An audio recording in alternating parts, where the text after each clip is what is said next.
extraordinario es Cultura en la Calle. Es un proyecto de cultura comunitaria que nace por la necesidad de expandir la cultura fuera de los espacios habituales. En este proyecto hemos cooperado juntas dos empresas, diseñando una propuesta que empodera a las personas a través del arte y la creatividad.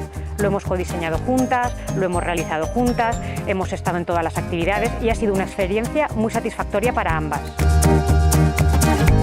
Soy Pilar Sagaste, de Cerámicas El Cierzo. Estamos en Egea de los Caballeros y somos una cooperativa de iniciativa social que integramos a personas en situación de exclusión a través de la cerámica en el medio rural. Soy Marta Fernández, de Ad-Hoc Gestión Cultural, una empresa de Zaragoza que se dedica al diseño y realización de proyectos y servicios turísticos y culturales, con la creencia de que el arte y la cultura contribuyen a crear un mundo mejor. Durante 4 meses han participado más de 70 personas de diferentes edades, desde los 4 a los 88 años, compartiendo sus historias, sus recuerdos y sus deseos de futuro a través de la cerámica para plasmarlos en un mural colectivo.